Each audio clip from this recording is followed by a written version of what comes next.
receive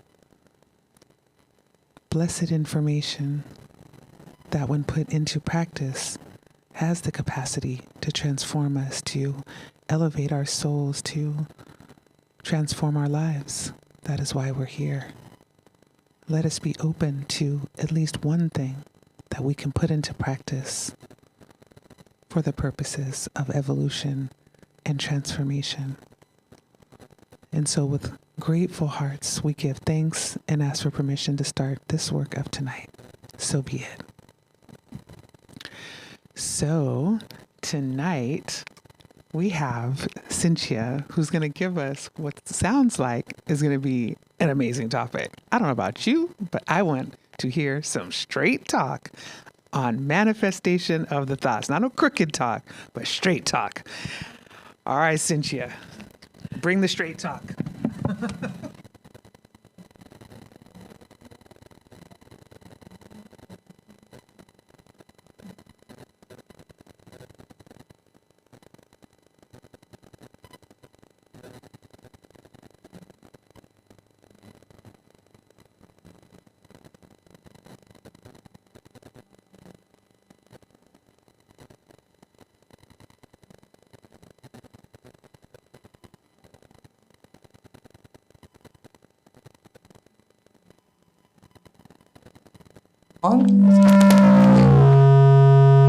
Okay.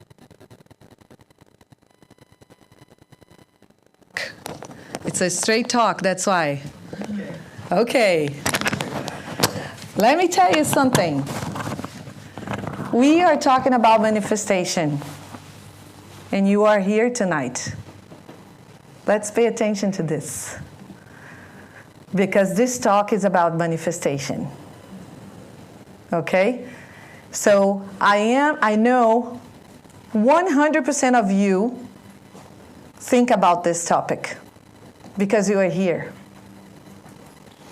We drawn ourselves to where we will find information about manifestation in all kinds. And that's why we are here. No coincidence. So very glad that we are all here tonight. And our talk today, it's not going to be a very usual talk. No sugarcoating tonight. Is that okay with you? Yes. Is that okay? Yes. Do we need a little bit more light, or like this is okay? It's good for you? Good? Okay. Because usually we have more light, but it's okay. All right. Okay. So manifestation. Do you agree that manifestation is kind of a spiritual technology? Yes. Do you agree? Let's put it this way. It's something that we are learning about this technology. This technology, we come with it, each one of us. Is there anyone here that doesn't know that you have the power to manifest? But we are probably learning how to do that, how to master manifestation. Yes? Okay. All right. So we can use it and we can navigate. That's why we need to learn. So we can navigate. We know how to use it. For instance, let me give you an example, because you're looking at me like, what is she talking about? Okay, so we know the law of gravity, yes? Yes. So if I drop this, we'll fall. And then if I observe, oh, it's going that direction. And then I can hold it. I can learn to hold it. And I will stop the object, right? It's something simple. But you're getting the perspective. We need to learn how it works so we can learn how to navigate. So who is navigating my manifestation? Just to be clear with who I'm talking to. So your manifestation, who is the force behind? Who's the power behind your manifestation? Consciousness? Yourself. Okay? Yourself. Not God. Not angels. Not spirits. Yourself. Okay? We still hear a lot. God's willing. God willing. God willing. No. No, no, no, no, no, no. Okay? No. We have to learn to master this. But today, we are not talking about general manifestation. We are talking about manifestation of the thoughts. Thoughts are something that we are not paying attention as we should. Our thoughts. They're all over the place. They control ourselves. They control ourselves all the time. To the point that we do things that we go like, wait a minute, I didn't want to say this. I didn't want to do this. But that's the power of our thoughts. Okay? So, the more spiritual you are, the more you realize this topic. That everything comes from me, within. It manifests outside. From happiness to sadness to diseases, everything. We have reached the point, the era in the society, in time, in civilization, that we are learning that we are manifesting everything. Everything. Okay? And this is a little bit a hot topic for a lot of people. Because most of us want to push the responsibility to something else. It's comfortable. It's better. Right? We are here in this type of community, and a lot of people come. They come and they see us, that we are here, we are working, we are on our spiritual development, and they come and say, I want a divorce. Do you think I should do it? I want to move to another state. What do you think? And we say, how am I going to decide that for you? But it's hard to explain because we need to study and master this to learn to understand we are cosmic beings and we are in charge. And something that I study a lot for me to heal myself, to get better and better in my life, to be happy, is about my thoughts. This is something very important to me. Okay, so law of gravity. It's a law. When it's a law, it's not your opinion. Your opinion doesn't matter in law of gravity, yes? Yes. No? I mean, that's what I mean. No. I got it. Sorry, I was joking. No. My opinion, if I like it or not, doesn't matter. It's a law. And we're going to be talking about laws, natural laws, right? And with this, the law, the natural law that exists in the universe, and thinking about the thoughts, that we are in charge of our thoughts. And thoughts, they manifest things in our lives. Everything. From happiness to diseases, whatever. Relationships, jobs, friendship, everything. Actually, this talk tonight should be, what do you want to be hit with? Because according to our thoughts, we're going to be hit by something manifested by our thoughts. We're going to talk about this. Something will hit me and it's coming from my thoughts. Why? Because I just thought about a guitar today, and then the guitar will show up? No. It's because I'm driving my energy to something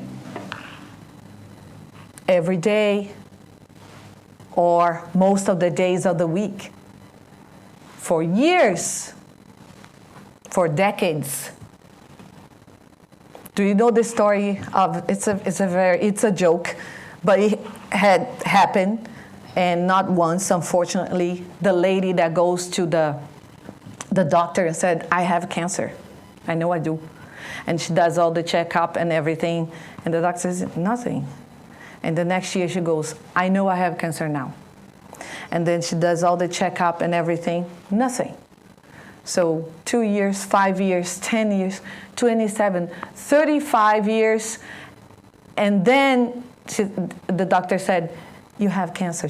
I told you, I knew it. I knew it.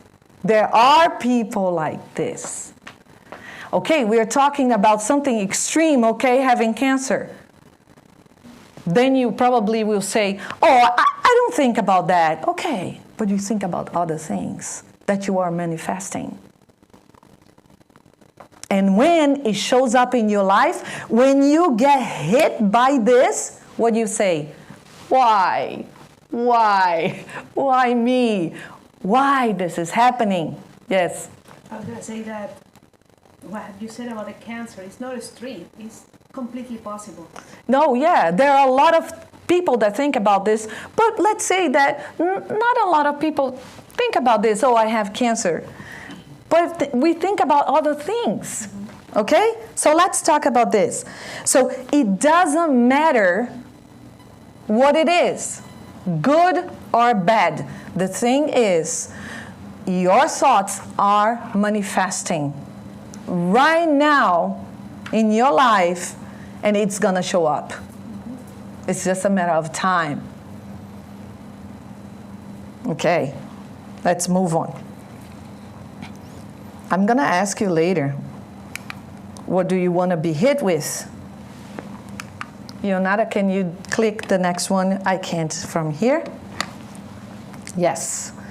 So what do you want to be hit with? No? Oh, okay, good, thank you. Okay, so can we predict what we're going to be hit with? You understand when I say hit with, right? That it's something that I am driving my attention, I'm putting my energy.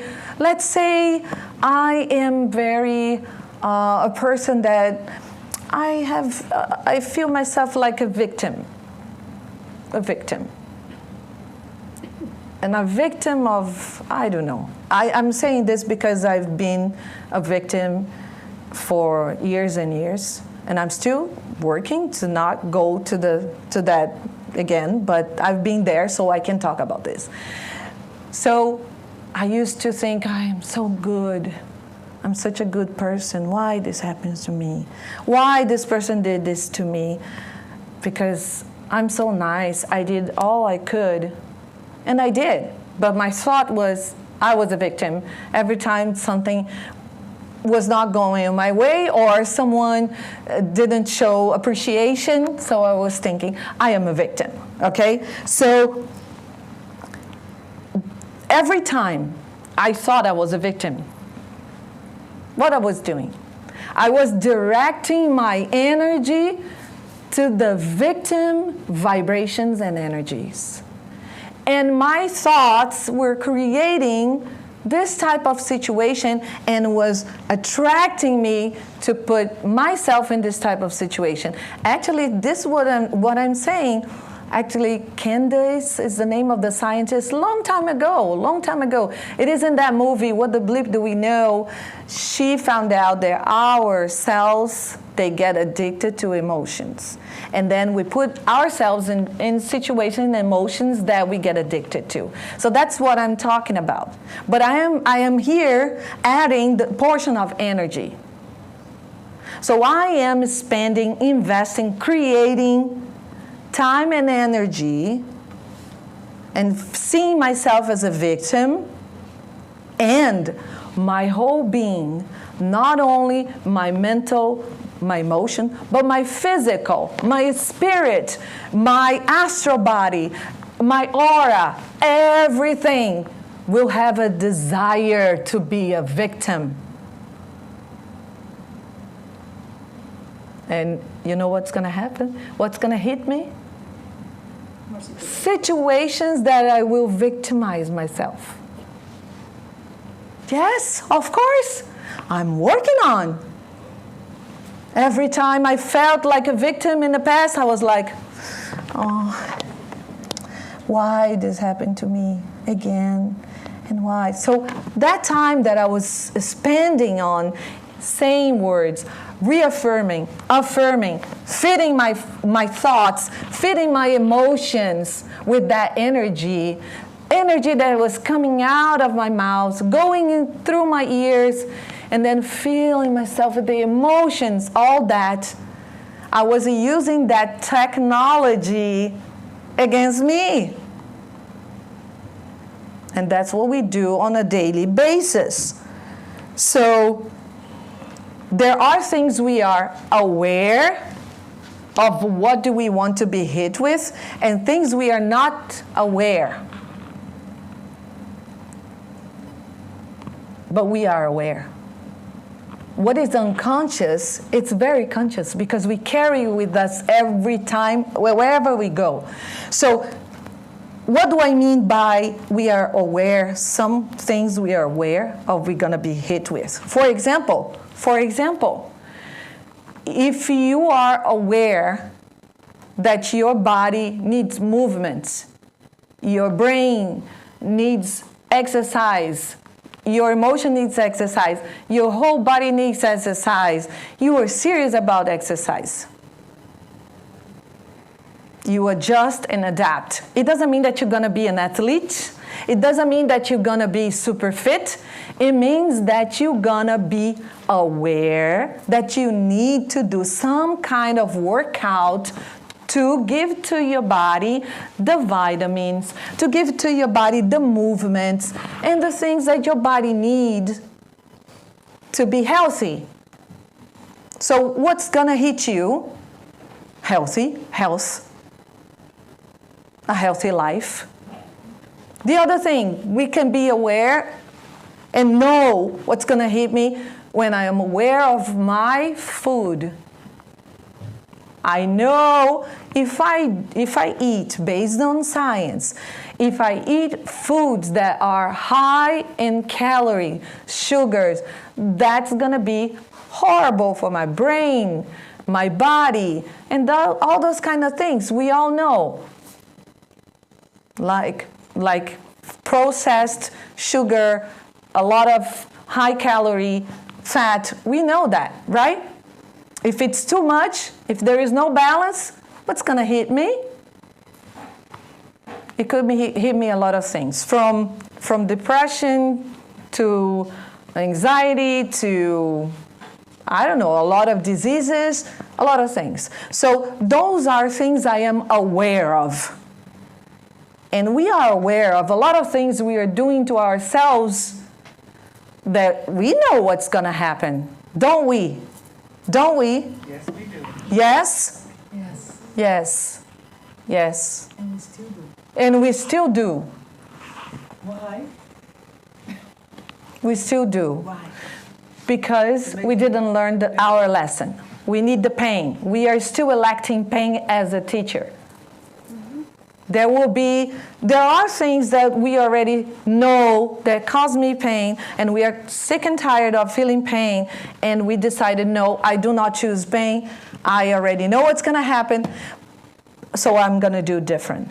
Until we get it, we will keep repeating over and over again the pain until we say, I'm sick and tired of this pain. I don't want pain anymore.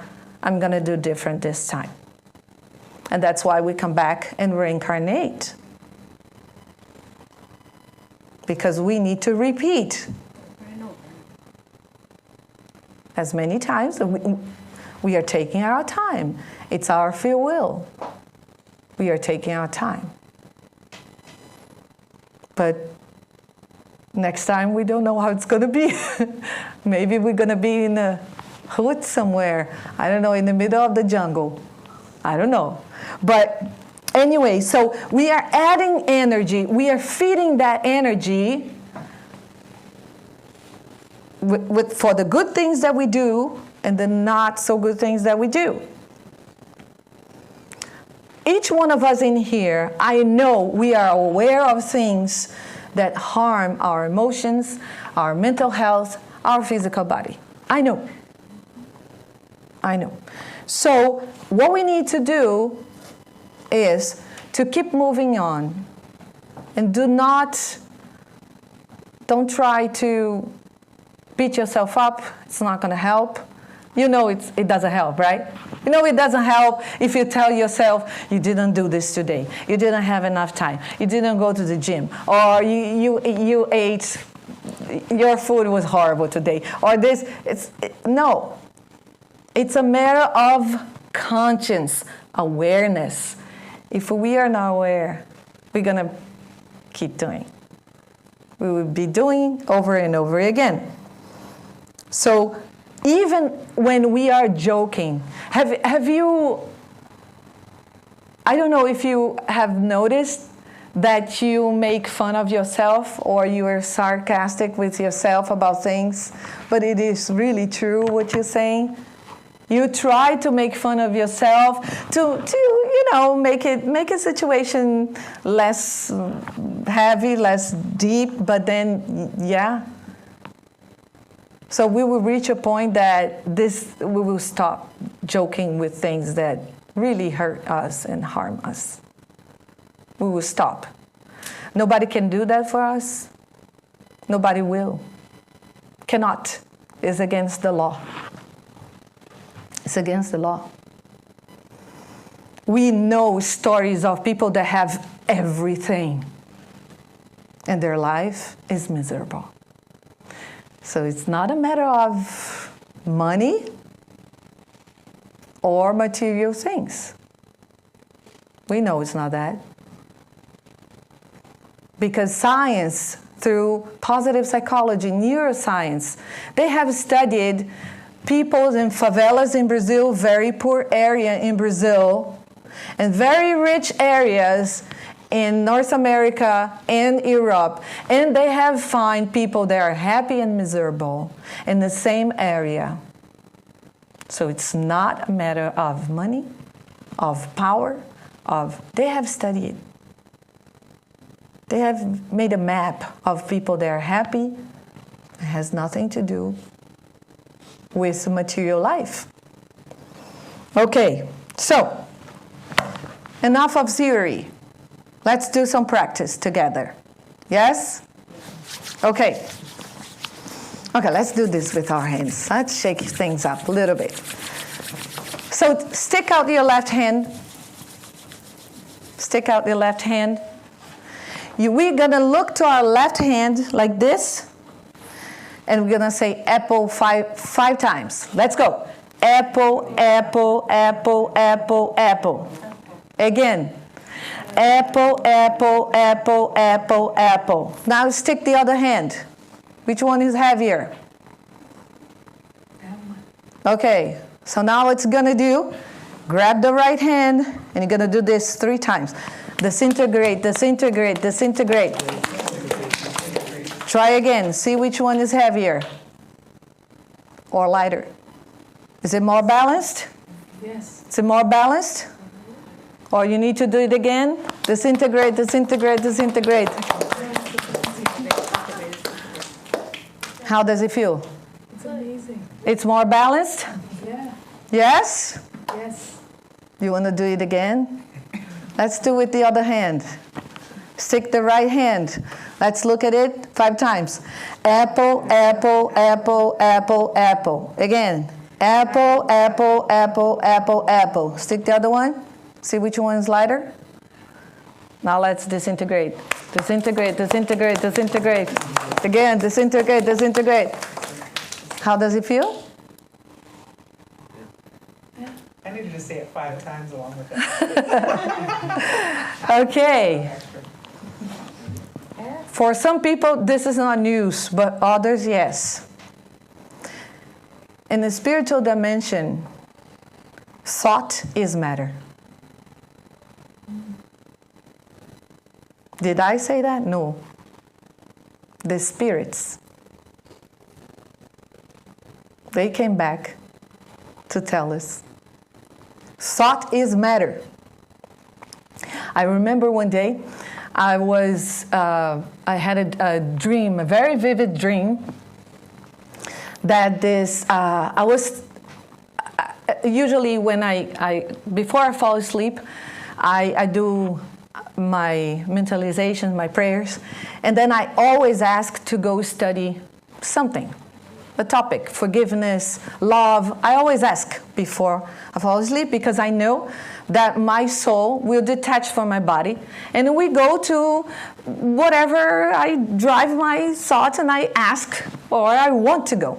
So I was learning about action and reaction. I don't know. I don't remember. I just remember that I had this vivid dream, and then I was asking a spirit that I didn't see he or her face, and I said, how does this thing with the thoughts work? And then the spirit say, think about something.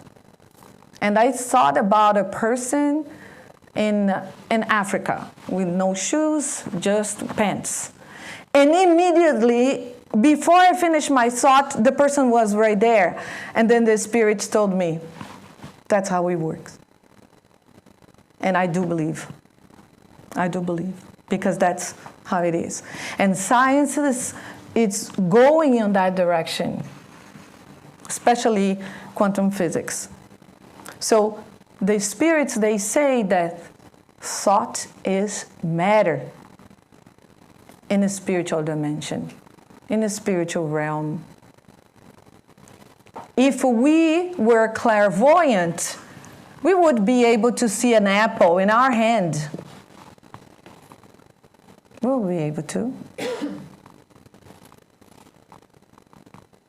So, yes? And all I'm sorry, other spirits going to be able to see as well? Not all of them. Those that have the ability to see. Not everybody have the understanding, can see other spirits. There are spirits that are pretty blind. So it will depend on their spiritual evolution. Just like for us, same thing. We have different spiritual evolutions. We have different understandings. So the more we use our time to develop ourselves, we'll be able to connect with our spirituality, and mediumship it's the way. It's a wonderful way to get to know ourselves and to learn more, become more aware of the spiritual realm. Thank you for this question. Okay, let's move on. So this guy, what is his name? Heraclitus. If we were British, we would say Heraclitus. This man, he created the doctrine called Pantarei. I don't know if you ever heard of Pantarei. So Pantarei is a doctrine that he talks about that everything flows. So this idea is not new. Of course, it's not new. This is not the only planet in the universe that understands the natural laws. So there are spirits. They're always reincarnating here, and they come to inspire us. They know a little bit more. They're more experienced, and then of course when we get also we can go to another planet, and we'll bring our knowledge to another planet. It's always like this. So this guy, Heraclitus, in 6th century before Christ. So he was a Greek philosopher, and he had this doctrine, and he was talking a lot about the law of change, the impermanence, law of impermanence. Actually, he is the first one that talks about this, about impermanence. The famous phrase, "No man ever steps in the same river twice." We hear that a lot, yes? So he is the one that quoted that. And he was famous for his insistence in ever-present changes as being the fundamental essence of the universe. And from that, a lot of philosophers copied that. Even that guy, the Democritus, the one that was studying the atom, the theory of atom, also adopted this thought, the ever-present change, that everything changes all the time, and used that in the theory of atom.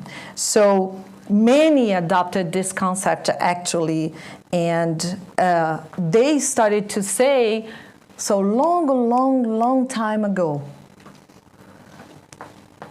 books, philosophers, people that were thinking, say, you know, people, things change. Things are not permanent, they are impermanent. Things change. How do we deal with change? How do you deal with change? You good? You good? No? Most of us we don't like change, do we? Let's test. Let's do a little test. No? Change your seat. Change your seat. Anywhere you want, change your seats. Change your seats. Let's go. Come on.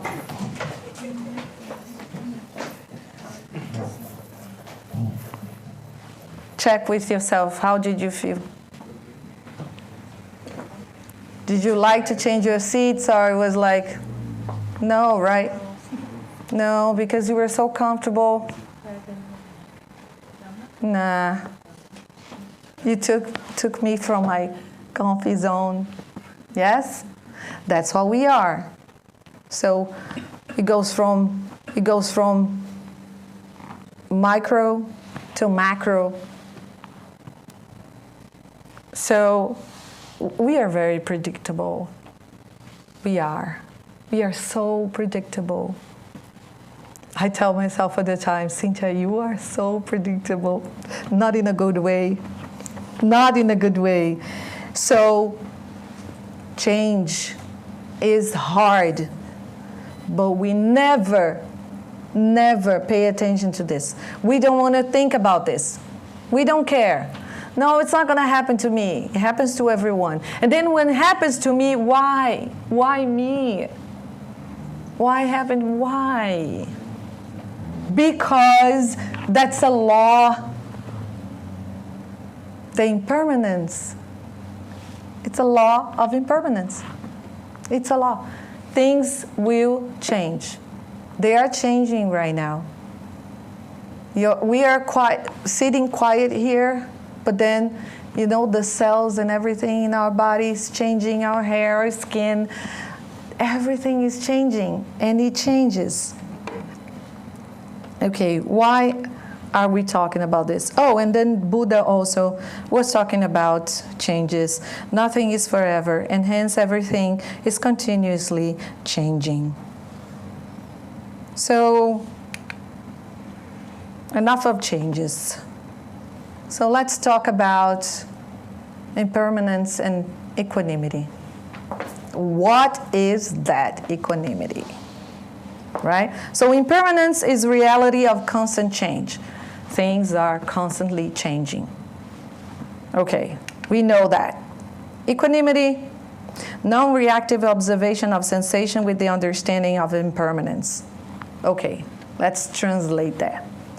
Imagine you are an ocean. A big ocean. Can you imagine you as an ocean? So you have the waves, you have the currents, different currents going on, all sort of fishes and things going on, and boats and ships. but you are an undisturbed ocean. That's equanimity. Or think yourself as a mountain. A big mountain. Beautiful big mountain. And then comes winter, summer, springs, autumn, fall. Everything happens. Snow, wind, hurricane. And you were there as this beautiful big mountain. That's equanimity. It does not disturb you. What? That's impossible. No, it is possible for you to be equanimous. It is possible. It doesn't mean that we're going to be equanimous tomorrow. Not possible. Unrealistic. Unrealistic. No. But we can start right now to exercise that huge anxiety we have within us, impatience, right?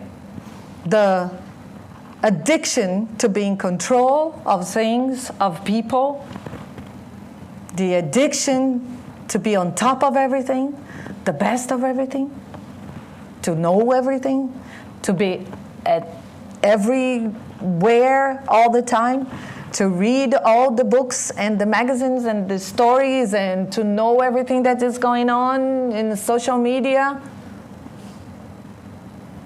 We are so impatient, so impatient. And everything now is in a hurry. The whole society cannot waste time. It's so much information, so much. We never stop, even stop to think, do I really need all that? Do I really need? We don't stop. But we are feeding ourselves with all of this. If we're going to use it or not, I don't know. I'm just going to feed myself. And our anxiety is increasing. Our sadness, our depression as well. And we do nothing about it. Nothing about it.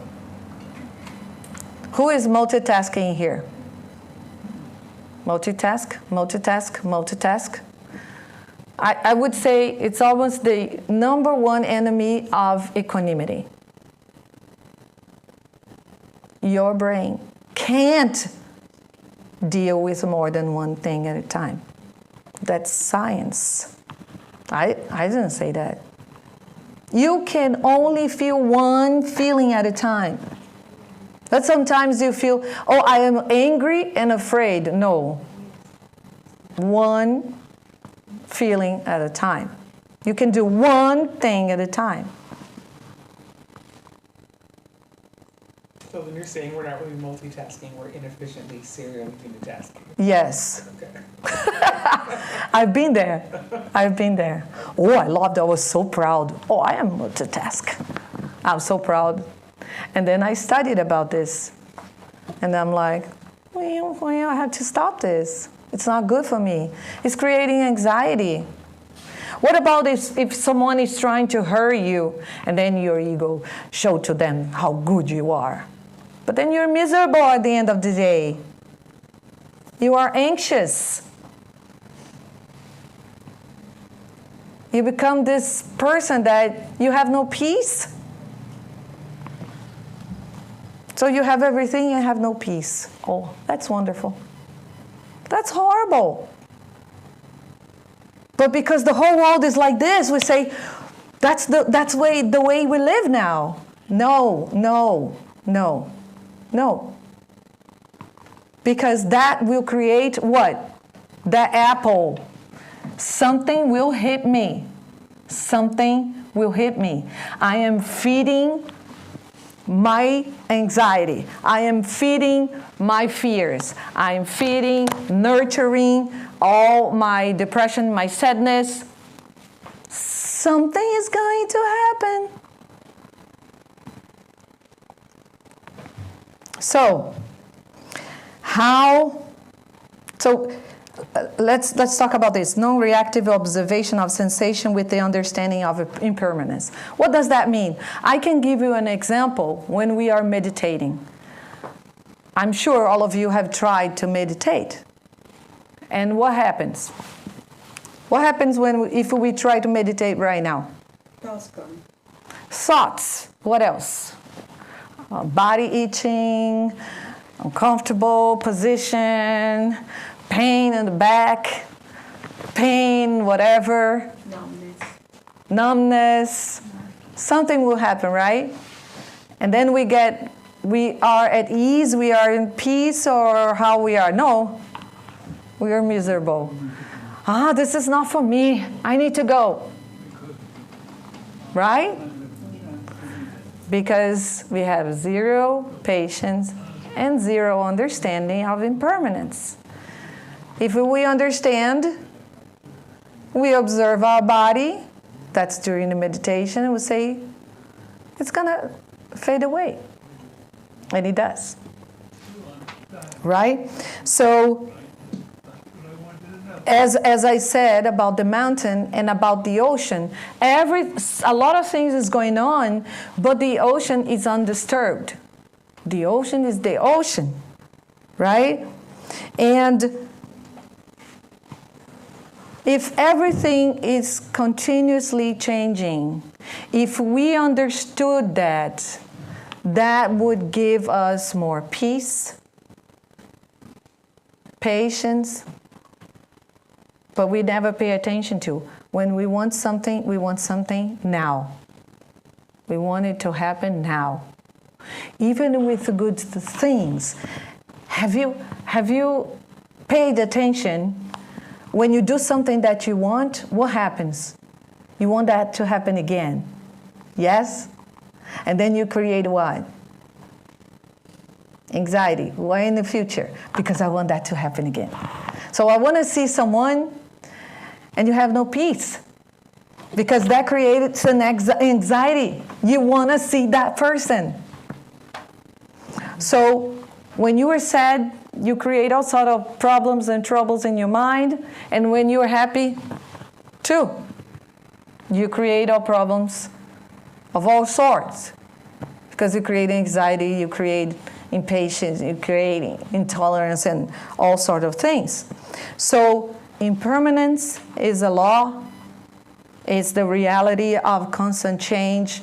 And equanimity is the way that we understand. It's not that we will become equanimous all of a sudden. It's we'll start to pay attention. You know, things changed. I am not going to be 20 years old forever. I love it because I don't want to be. Anyways, so things will change.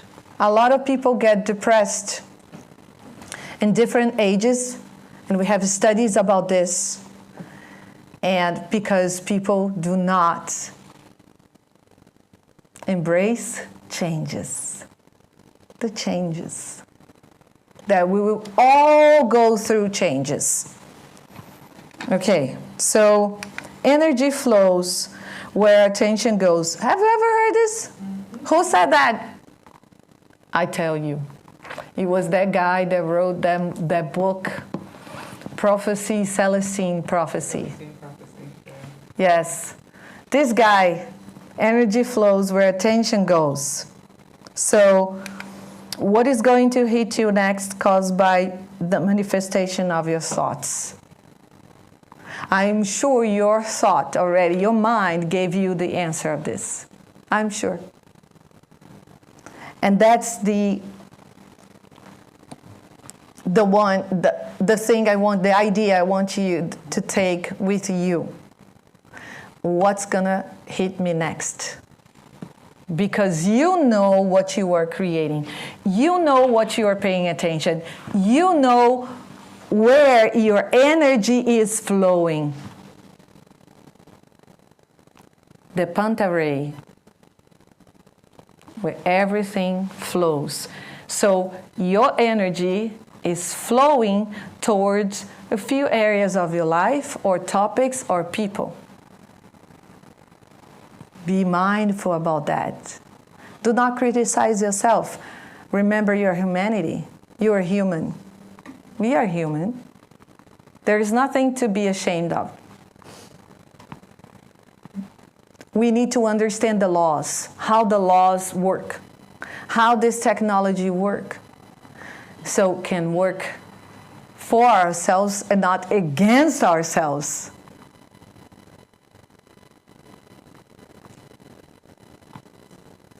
And that's it I had for you, for us. Thank you so much.